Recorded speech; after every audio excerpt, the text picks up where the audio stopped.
Hi, everyone. Welcome to my program, Inspiring Bo. Today, I'm going to be interviewing Regena. Regena has been living with sickle cell anemia since 2019. And I wanted to interview her because she's very inspiring and hopefully she'll motivate us to keep going.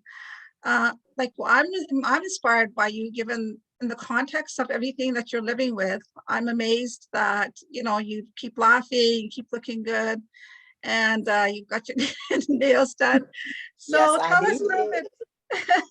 They're beautiful. Tell us Thank a you. little bit about your background. So I also have a podcast show called Finding Self with Regina. I'm also an ordained minister, and I'm also a published author for a sermon book, and I'm also looking to write some books myself. I'm also looking to expand my podcast and start also some businesses on my own. But really have had sickle cell since a kid. It started at 4 years old. We just didn't know what it was, but we knew I was ill because I had a stroke at 6. Wow.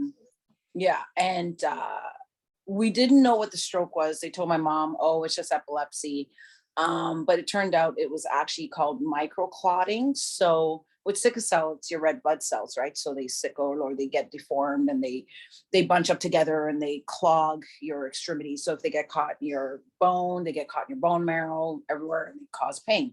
So what happened was with the microclotting, the stroke is a blood clot went into my brain and caused my stroke. So the whole left side of me my whole left side was paralyzed. I was sick for at least I think I was in the hospital for a good while. When I got out of the hospital though, we noticed that illnesses started getting worse. So I've had the mumps, I've had measles, not chicken pox, I get shingles. I'm constantly always ill. So as I got older, my mom neglected to protect me like she should have. So my grandmother basically raised me. My grandmother knew I was ill, but she never once made me feel ill. She always treated me like I was a healthy kid, did everything with her like a healthy kid would. But as I got even older and I started going into my adulthood, I started really suffering with illness. I had serious digestive issues. And I ended up having my gallbladder taken out when I was 26. 4 months later, I had to have a full hysterectomy. And that was due to a rape that happened to me when I was 15. I contracted pelvic inflammatory disease because of the damage. Thank God I have kids. So the hysterectomy happened after I had my 3 kids. I have twin girls and a boy. My son's 23, my daughters are 19. Twins. So as I got into my 30s, I noticed other things were happening. So I started getting like pains in my hands, my feet. I danced for 19 years as an exotic dancer, so I would wear heels. And I noticed when I hit like my mid 30s, my feet would hurt me so bad that I couldn't even walk on my feet. So I knew something was going on. It's just every time I went to the doctor, like, we don't know. I started having more pneumonia. So every year I was getting pneumonia. Then I ended up getting diagnosed with bronchial asthma. And then it just kept going on and going on. And I'm really thankful for the husband I have now, because he has been my full support system in every way. He loves me unconditionally. I think the thing that was more frustrating for him is not getting answers. That was it was frustrating for me. I mean, here I am going through this and I can't even answer what's going on. But I knew in my heart it was sickle cell. I started going on these support groups. So there was one, it was a sickle cell support group. And it was people who had a sickle cell trait, but were suffering with all these pains and stuff. So as I have that in the back of my mind, I'm still going to doctors because now I'm getting enlarged liver. My spleen's not functioning. I'm getting more illnesses. 2016, I couldn't even get on my bed. Like I literally could not move. I was screaming in pain. And my husband's like, what's going on? I'm like, I don't know. I'm in serious pain. Something is wrong. Went to the hospital. They just told me, we don't know. I ended up going back in, and I was having problems with I was having pain in my wrist, but I also was having like breathing issues. So the doctor listened to my lungs, and I'll never forget what he said to me, Bo, because I was like, I just want to punch you right now. I turned to him, I said, do you think this is more, could this be, a cold? Could this be the flu?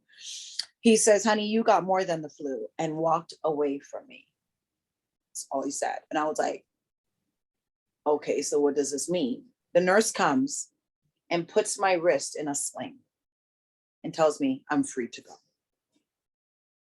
No answers, not knowing what's wrong. Like I said, I finally got my answers 2019. Well, what made you suspect that you had sickle cell anemia? I just noticed the signs because I knew other people who had sickle cell. Okay. And my signs were just, I'm like, it has to be. There's always so many times a doctor could say, oh, it's all in your head. You're you're dreaming things up. Oh, you don't know what you're talking about. That's more of a dismissive way of dealing with a patient who is really frustrated that they're sick. You think I want to be sick? I am such a busybody, doing this, doing that, getting things done, doing that. I'm always on the go. And I was slowing down. And it was frustrating for my husband because he's so used to me being strong and independent, doing things. And I couldn't do them. My hands were getting weaker. My son had to literally call the ambulance for me about 5 times in a month. In 1 month, he had to call the ambulance because I wasn't breathing. I was incoherent. Just certain things were going on. I was swelling. And then, like I said, 2019, finally, Dr. Kowar, thank God, I love that man. That doctor is an amazing doctor. And he really explained to me what was going on. And he prepared me a little bit for what my road was going to be. I just wasn't expecting this type of road. I really wasn't. It's been, now I've had 12 blood infections. I've had multiple sepsis, multiple septicemia, multiple blood clots. I had COVID in April. I also had COVID in 2019, the pneumonia one. This time when I had COVID, I was in the ICU for 3 weeks. I almost died. I had a massive blood clot on my arm. I was on heparin drip to, shrink the blood clot. I had to get a stent put in because my kidney, the tube that attaches from your kidney to your bladder had collapsed due to COVID. All this was because of COVID. So it was the sickle cell and the COVID that just ran rampant in my body. And then as I was recovering from that, then I had to go in and get a blood transfusion because from the stent, I was peeing blood every day for a month straight. Had to get blood transfusion. Then I caught pleurisy. And the final thing I caught in September was Pseudomonas, which is a very dangerous infection. It goes in the bloodstream. It attacked my kidney, my liver, my spleen, my lungs. So they found the infection in my lungs. It also went into my spine and my pelvic bone. So Pseudomonas, when it first hits the body, and now not a lot of people know about Pseudomonas because it's not an infection that a healthy person would know. It's for people who are immunocompromised. A healthy person can have it and they would even know they have it. But someone who's immune compromised like me, who basically has a wiped out immune system, they can contract this and it's very dangerous for us. So when it first hits your system, it causes septic arthritis. Septic arthritis means loss of mobility, joint pain, especially like your spine and your pelvic area. So that was the first thing I noticed. I was having a lot of back pain, but I was still able to walk. And then September, like I said, I ended up in the hospital. They found the Pseudomonas, but they found one infection, one blood bacteria, and then they found this one. And this one just like overtook everything. By the time they did find it. So if you have septic arthritis and they catch it within 48 hours, Once you start taking the antibiotics, you have improvement like right away. It was too late by the time they found it in me. So what happens is if they don't find it in time, then it goes from septic arthritis and becomes septicemia. So that's what happened to me. I became septic. So I walked into the hospital September 20th. And by September 24th, I couldn't walk again. I got So to go. how are you doing now? Are you able to walk a little bit? Because you said I'm you were able kind of to- wobbling. Yeah, so I'm gliding. I still can't fully walk because I have severe swelling. It's been going on for about 3 months. Because Gliding. actually You kind of I slide. caught Pseudomonas again in October, but Oh, I boy. caught a different strain of it. So this particular infection, it's called an opportunistic pathogen. So what it does when it enters the body, when you start taking antibiotics, it develops new resistance to the antibiotic. So it's constantly changing. So when I caught it the second time, again, it affected the same area. So what keeps you going through all this? Like, that's a lot of stuff to go through. The most people would be like flattened out, and you have to have a great support system. You have to, not just a great support system, but faith. You have to believe in something bigger than yourself. I know there's a lot of people out there that don't believe in God and are atheists. I used to be one, I know. But you have to believe that there's something bigger out there. And that's what keeps me going. I call him God. Some people call it the universe, whatever they want to call him. But I believe he has me here today. but what made you even like start believing in God? Because you said you never believed in God before. My husband, my husband's family. Okay. Yeah, So you already believed in God like before you married him? Yeah, when I was a kid, I believed in God very, very much so. Oh, you did? Okay. Yeah, I did. But because my grandmother, she was a Christian. She always went to church, stuff like that. But as I got older and the traumas and the stuff that I went through, it kind of warps your perception. Yeah. And your whole idea of what God is, you're like, oh, well, then he can't exist, because if he's going to make me suffer like this, he's not real. And, so what made you accept him? Like, you're still suffering a lot, and you're going through a lot. So what made you accept God? Because you're still suffering. I am still suffering. Understanding that Jesus's walk, as he was the closest to God there is, didn't have it easy either. His walk wasn't a bowl of roses.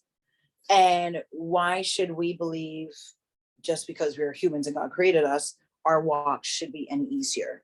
The closer you draw yourself to God, the closer you are drawn to God, the tougher life gets. But you know what? It strengthens you. It really strengthens you. I come from like I'm Indian, so we believe in karma. And Right. so we believe in, like, we come into this physical world because we have a body in this physical world because we have to live out our destiny karmas. So that, we come here to live out the good and the bad. So from some people we receive, for some people we give. And it's based on like our past lives that we lived before. I know a lot of people don't buy into this, but that's my understanding about why we're suffering in this world. Why some people suffer more than others, and it's all based on whatever we did in our past lifetimes. And I think that whether you're Jesus Christ or anybody else too, that if you're coming into this physical world with a physical body, we are still under the physical laws. So we still have to go through suffering, mental and physical. Yes, very true. I like that one, Bo. You're right. And like when I stopped walking, don't get me wrong, I struggled. It was tough because I've walked for 43 years and all of a sudden I can't walk. I think but your attitude was still positive, like you were still laughing and positive. Yeah, well, it was funny because the one day I was in my hospital bed and like the pain was so severe. Bo, I couldn't even turn my hip. I was literally like, my bladder was so bad that I had to pee my diaper because I could not get up to even pee. Like I had no control of my bladder. That was an embarrassing thing for me to have to pee in a diaper. And I just want to say as an aside, like some people like me, a lot of people, we laugh because that's also another coping strategy. Yeah, It's that's how we right. cope, by Yeah, laughing. that's right. Exactly. Right. And And crying, but when we're with other people, we tend we to laugh. laugh. Yeah. That's right. Just to make light of it, right? Yeah. Exactly. So what ended up happening was I was laying in the bed the one day when I realized, okay, I'm not going to walk because they had found fluid on the right side of my spine. And I was laying in my bed and I said, God, why? Why me? And it's really funny because 2 weeks prior to me getting sick and end up in the hospital, I was talking to my PSW. I was in the bath and I said, you know what, Terry? Sometimes some people take for granted the fact that they can even walk. And I turned to her and I said, I will never take that for granted. And what do I end up losing? My ability to walk. So I laid there and I said, God, why? And all I heard was, are you still going to love me, even if my answer right now is no? Are you still going to praise me? Are you still going to thank me for all the yes and all the prayers I have answered for you, even if this one is not one to be answered? And I said, yes, I will. Because if you don't know sorrow, you will never know happiness. That's true. If you don't know what it's like to struggle, then when you have something good, you won't know how to appreciate it. Yeah, I know. It's like when I talk to some people and I point out, the fact that, well, at least they have children, they can celebrate their Christmas Right. with their children, or at least they Yes. have their parents still living. They don't understand, because the No. response I would get back to, yeah, but they're caught up in their iPads, they're caught up in their own lives. They don't really, even though they're coming home for Christmas, they're just going to be still focused on their own lives and not, but I'm thinking, but you're still luckier than people who don't have kids, or people who don't have anybody that's going to visit them at Christmas time, and your mother's still alive. Like, Yeah. they don't get it. Yeah, I know. And the biggest fear for me was coming home, because my husband's used to me walking. Like I said, before this infection, I've had 11, and I always walked out of the hospital. I literally came home in a wheelchair.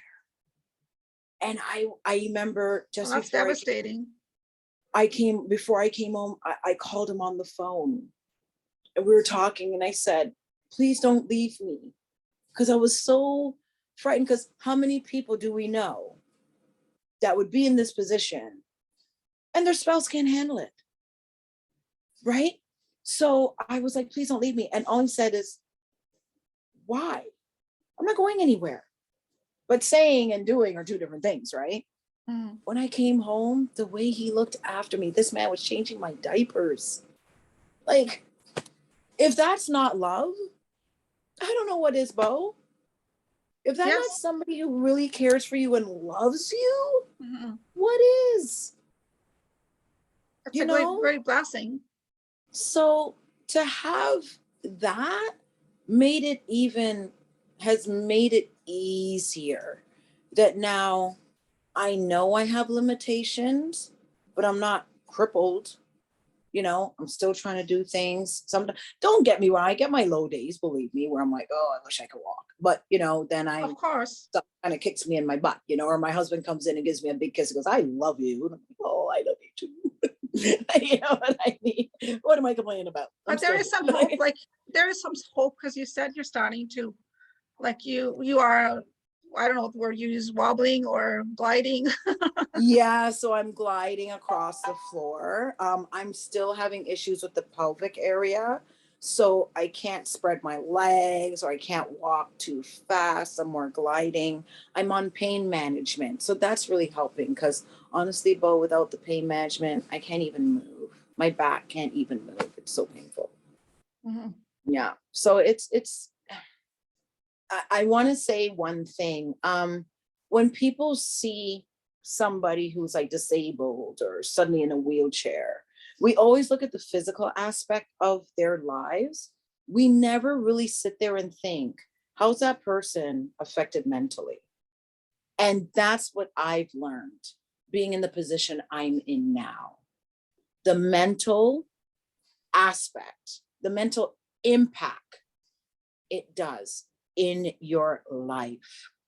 if I didn't have not just a support system, if I didn't have faith, and I didn't have faith within myself, faith in my own self, my kids having faith in me, faith in my children, faith that I will walk again, even if I don't walk again, just the simple fact that I believe. Because I always say faith is a picture painted that you can't see it's even been painted, right?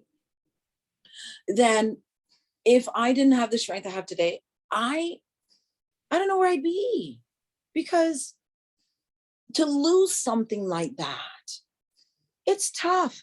You don't even, I didn't even realize how much you use your pelvic area. You don't until you lose it, and you cannot. Like, I couldn't laugh. I couldn't burp. I couldn't cough. I couldn't sneeze because the pain was so severe. I remember the one time I needed to vomit, and I literally had to get my husband to run the go get Gravol, just to keep me from doing that, because I know my muscle wasn't strong enough yet. So it's and that's a psychological thing. I'm still traumatized from the hospital. I'm still traumatized. I'm sure you are, because I mean, it's like coping with things or dealing with things that are happening in our lives. It's like a process, and you don't really come to an end to it, because No, life goes on and challenges keep coming our way.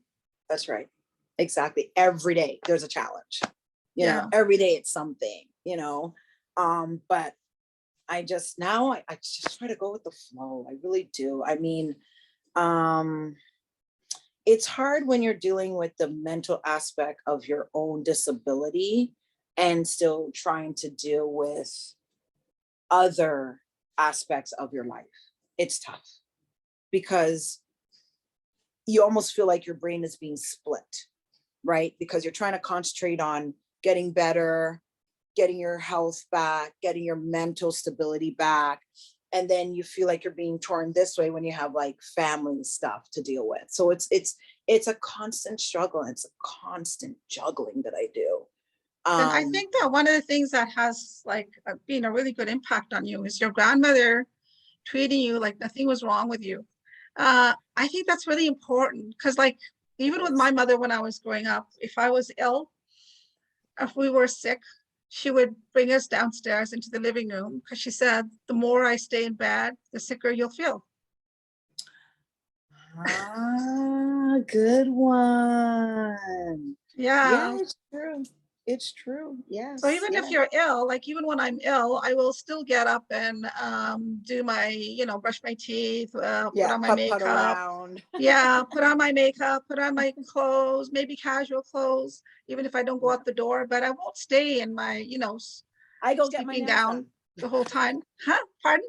I go get my nails done. Yeah. Just in time for Christmas.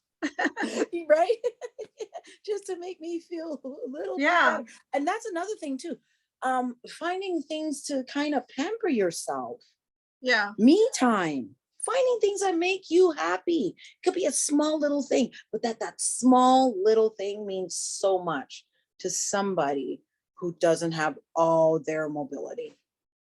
It really means a lot. Every little thing really counts. Yes. A million little things. A million little things. So it's true. So you mentioned having a good support system, growing up with your husband, your faith. But you still have a very positive attitude. And also, I think it's important to feel our emotions, because if we don't feel our emotions, if we don't let ourselves, get down and cry, then it's going to be harder to. Yes, very true. And that's another thing. Yes, you're right. Allowing yourself to feel the emotions is a tough one, because some people are grown up not to, especially men, right? They're grown up, oh, you're not supposed to cry, you're not supposed to do this, you're not supposed to do that. Well, Black people are brought up not to be weak. We're brought up not to, a lot of us don't even go to counseling because we're brought up, no, we don't do that. We're tougher than that. Well, you know what? We're really not. Okay. We're human. Though we did, we came from resilience, we are still human. And it's important that you allow yourself to feel that don't let it take you over. There was one thing that I said to my friend earlier today. We were talking, and she was saying that she believes we're all born with different brains. And I even went deeper than that. I said, no, I said, put a pin on that. But I believe we're born with we were created with the same brains, but our outside influences and things that we go through in life alters our way of thinking. And I believe that it alters your way of thinking. And I would put another little complication in there. Go ahead. People may not relate to. And it's also whatever you come into this world from your past life, if you believe in past lives, impressions that have been left, they come into this world with you.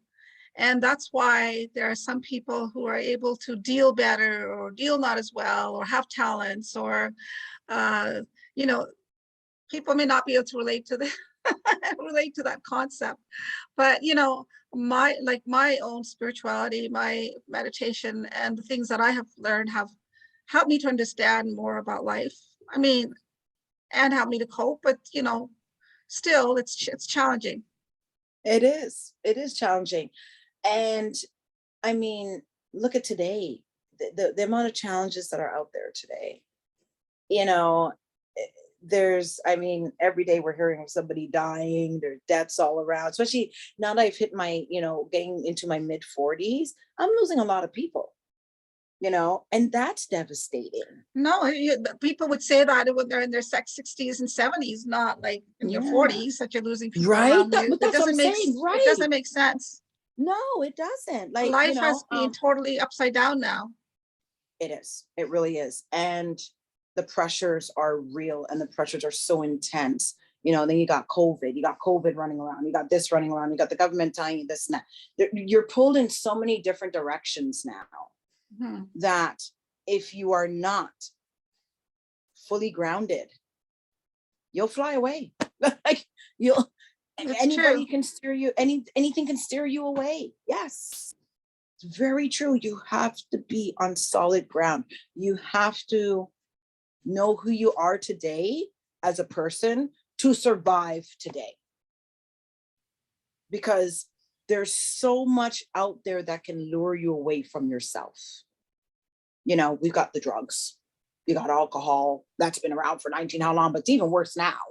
You've got, people influencing you to do this and do that and pull you over here and this crowd over here and that. There's so much that if you do not stand on or know how to stand on your own, it'll be a detriment to you. And I think that's what a lot of my podcasts are going to be about how to keep yourself grounded and not get caught up. Yeah, we need to hear more of the inspirational stuff, and usually it's the inspirational stuff that's most popular too, because we suffer a lot. We're always looking for something to give us relief. Yes, and comfort. Yes, and I'm really glad, Bo, that you started doing shows like this, because I really would like to turn on YouTube and not watch a mindless commercial anymore. Or somebody on an ad going, so today I did that and that. No, I think, anything that we use out there can be used for good or bad.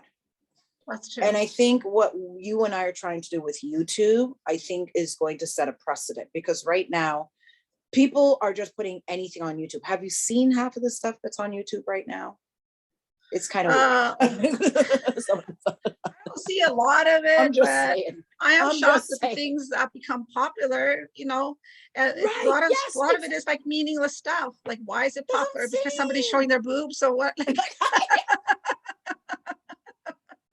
Actually, that was the advice I was given if I want to make my YouTube program popular.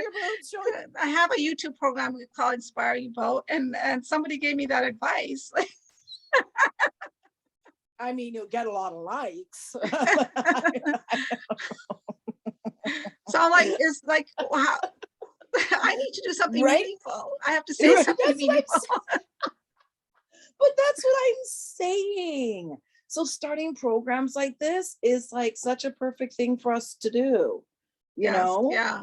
And You I know, think I at the want same time, it helps us because, it I read does. someplace that, what we need, what we teach others is what we need to learn ourselves. Or it's like, what do we talk about? It's a reminder to our own selves too. Yes. Whatever we Yeah, teach other people, it reminds us over again. that's This right. is, That's right. Because we can always go back and watch that video and go, oh yeah, I remember when I felt that. Or yeah, this is the way, yes, this, you know what I mean?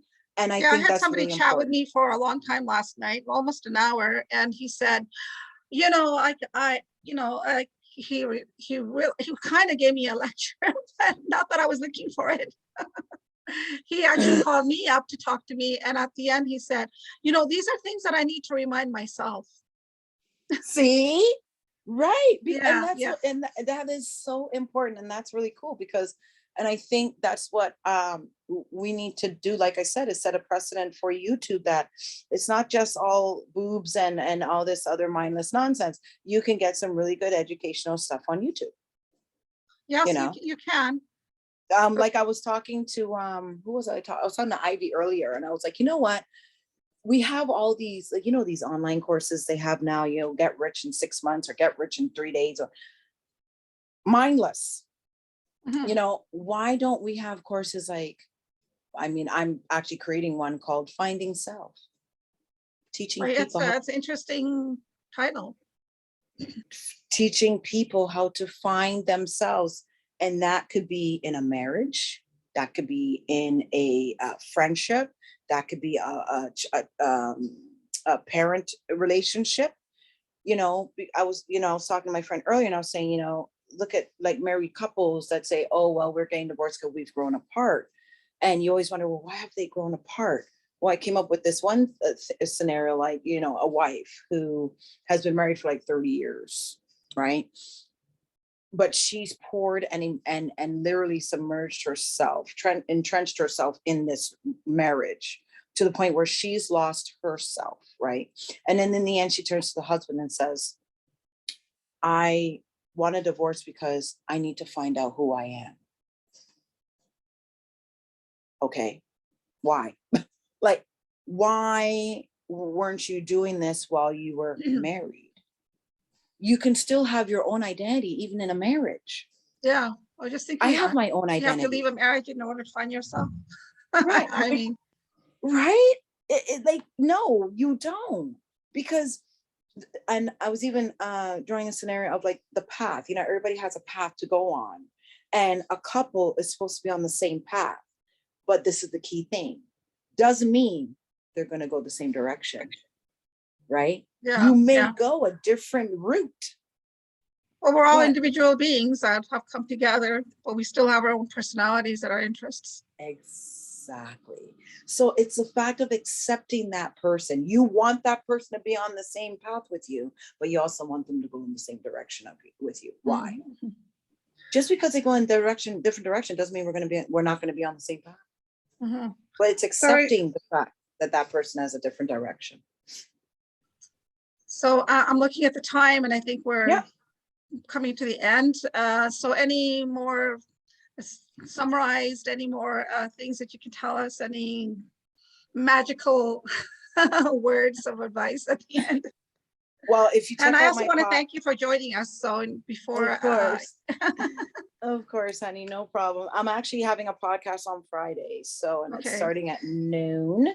I'm doing one with Ivy. So I'll be putting out the link for that one. I'm probably going to send out the link to you probably tomorrow. I'll put out the link to you so you can share it on your YouTube if you want. But it's going to be on thatchannel.com anyway. I think it will be on Odyssey too. You'll be able to see it on Odyssey. So whoever's out there who watches Odyssey, they can watch it on there. But it starts at noon, and it's probably going to be about a half hour. And I'll be talking about the same thing, but more going into deeper detail of finding yourself. It's really important, man. You have to. And keeping yourself together and understanding that it's okay to have emotions, and it's okay to let your emotions show when they need to, and embracing them. Yeah, definitely. okay. Well, I just want to thank you for talking so Anytime. openly, and sharing your life's journey. And yeah, you've been very inspirational. Thank you for coming to my program. Thanks, Bo. Thank you.